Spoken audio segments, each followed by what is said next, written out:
အားလုံးပဲမင်္ဂလာပါဒီနေ့မှာတော့ကျွန်တော်တို့ငငယ်ကအရန်ကြောက်ခဲ့ရတယ်လို့အရန်လဲရေခဲ့ရတဲ့တရုတ်တရေကားတွေရဲ့ဘိုးအိမ် Mr. Vampire ဇာတ်ကားကို recap လုပ်ပေးသွားမှာပါဗီဒီယိုလေးမစခင်မှာအခုလို့စိတ်ဝင်စားဖို့ကောင်းတဲ့ recap တွေကိုအမြဲကြည့်ရအောင် like နဲ့ share လေးလုပ်ပေးခဲ့ဖို့လဲတောင်းဆိုချင်ပါတယ်ဗျ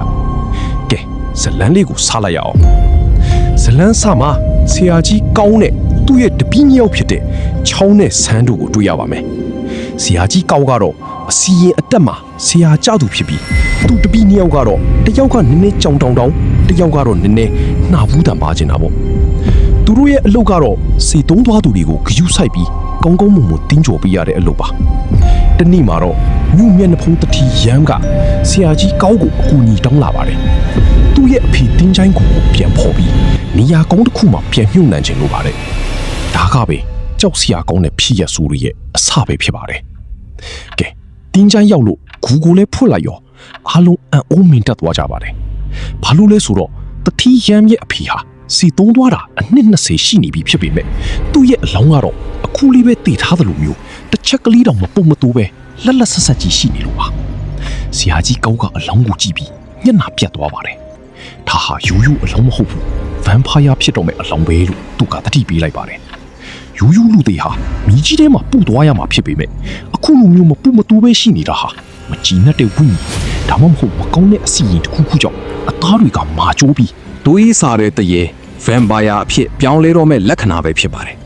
ဆရာကြီးကအလောင်းကိုဒီတိုင်းထားလို့မဖြစ်ဘူးဆိုတာသိတာကြောင့်သူတို့ရဲ့ mortuary အလောင်းထားတဲ့နေရာစီကိုခေါ်ဆောင်လာခဲ့ပါတယ်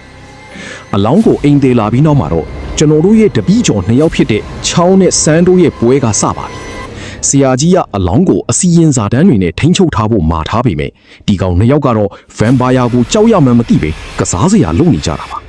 တယောက်ကတရေမျက်နှာဖုံးစုပြီးနောက်တစ်ယောက်ကိုခြောက်လိုက်တရေတွေကအသက်ရှူတဲ့နားထောင်ပြီးလိုက်တာကိုသိတော့အသက်အောင်တန်းကစားပြလိုက်နဲ့တကယ့်ကိုခလီကလားနိုင်လာပါတယ်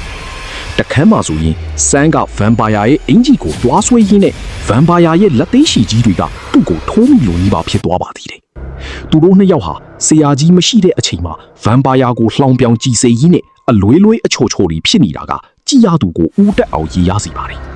ဒါပေမဲ့သူတို့မသိတာကတော့သူတို့ရဲ့ပေါ်စားမှုကြောင့်ဗမ်ပါယာရဲ့အစွမ်းတွေကတဖြည်းဖြည်းနိုးထလာနေပြီဆိုတာပါပဲဆရာကြီးကောက်ကဗမ်ပါယာကိုထိန်းချုပ်ဖို့အတွက်နီးနီကြိုးတွေနဲ့အခေါင်းကိုချီးနှောင်ဖို့မှာခဲ့ပါတယ်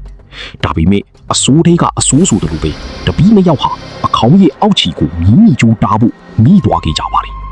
ဒါကပဲအမှားကြီးမှားသွားတာပါပဲညတန်းကောင်ချိန်ရောက်တဲ့အခါမှာတော့ဗမ်ပါယာဟာအခေါင်းအောက်ချီကနေတဆင့်ဖောက်ထွက်ပြီးလွတ်မြောက်သွားပါတော့တယ်ပထမဆုံးတွားရောက်တိုက်ခိုက်တာကတော့သူ့ရဲ့သားဖြစ်သူတထေးရမ်ကိုပါပဲတထေးရမ်တယောက်ဗမ်ပါယာကြိုက်ခံရပြီးတေဆုံးသွားတဲ့အခါမှာတော့မြို့သူမြို့သားတွေကဆရာကြီးကောင်းကိုပဲလူသက်သမားအဖြစ်တန်တရားဝင်ပြီးဖမ်းဆီးသွားကြပါတော့တယ်